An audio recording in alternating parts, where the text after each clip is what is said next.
प्यारे बच्चों, आज हम 8वीं क्लास की विज्ञान की वर्कशीट नंबर 37 करेंगे। वर्कशीट नंबर 37 बच्चों, ये बल तथा दाब इस लेसन में से बनाई गई है।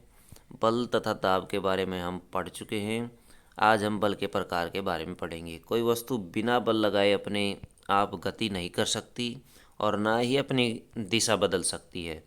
किसी वस्तु के आकार को बल लगाए बिना नहीं बदला जा सकता। न ही उसके आकार को बदल सकते, न ही उसकी दिशा बदल सकते हैं और न ही उसकी स्थिति अथवा गति बदल सकते बच्चों, बगैर बल के। बल दो प्रकार का होता है, संपर्क बल, असंपर्क बल। संपर्क बल देखिए बच्चों क्या होता है। एक दूसरे के साथ सीधे संपर्क में वस्तुओं के बीच लगने वाला बल संपर्क बल कहलाता है। जैसे पेशीय बल, घर्षण बल। पेशीय बल क्या होता है, पेशीय बल के बारे में जानेंगे। मांसपेशियों की क्रिया के कारण लगने वाले बल को पेशीय बल कहते हैं। क्या आप बगैर छुए पानी की एक बाल्टी को उठा सकते हैं? क्या आप मेज़ पर रखी किसी किताब को बगैर छुए उठा सकते हैं? बिल्कुल नहीं कर सकते। इसमें हमें बल लगाना पड़ेगा, मस्कुलर फोर्स लगाना पड़ेगा। मांसपेशियां ही हमारे शरीर में होने वाली गति से संबंधित सभी गतिविधियों को करने में हमें सक्षम बनाती है। बैल, घोड़ा, गधा, ऊंट जैसे जानवर हमारे लिए विभिन्न काम करने के लिए पेशीय बल का उपयोग करते हैं। पेशीय बल को तभी लगाया जा सकता है जब वह किसी वस्तु के संपर्क में हो, इसलिए इसे संपर्क बल कहा जाता है बच्चों। पेशीय बल क्या होता है? संपर्क बल होता है। घर्षण बल, ये भी संपर्क बल होता है। हम दैनिक जीवन में अनुभव करते हैं कि जमीन पर लुढ़कने वाली गेंद की गति धीरे धीरे कम हो जाती है और अंत में वह रुक जाती है। किसकी वजह से? फ्रिक्शन अथवा घर्षण बल की वजह से। नाव भी चलना बंद कर देने पर कुछ ही दूर चल करके रुक जाती है, ये देख रहे हैं। अगर खेना बंद कर दें तो वो रुक जाती कुछ समय के बाद, क्योंकि उसमें भी कौन सा बल लगता है? संपर्क बल लगता है और घर्षण बल के कारण वो रुक जाती है। इंजन के बंद कर देने पर कार या स्कूटर रुक जाते हैं। इन सभी में कोई भी बल वस्तुओं पर कार्य करता हुआ नहीं दिखता है, तो बच्चों इसमें घर्षण बल लगता है, इसकी वजह से वो रुक जाती है। इन सभी उदाहरणों में गति की स्थिति को बदलने का कारण घर्षण बल है।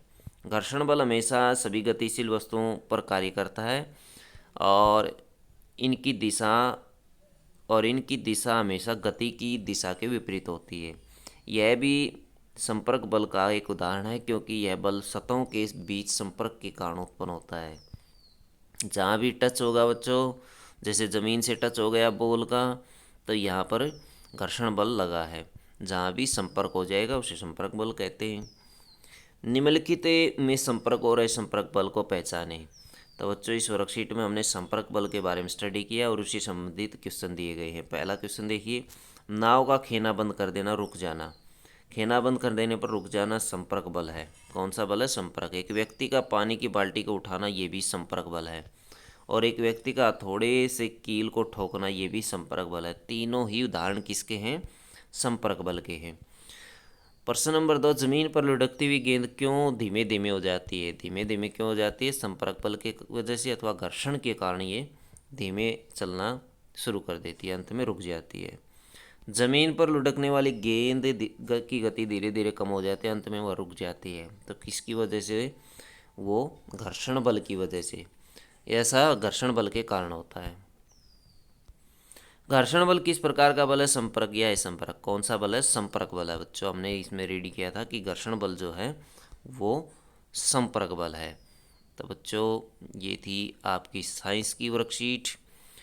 वीडियो अच्छी लगे तो लाइक करें, हमारे चैनल को सब्सक्राइब करें।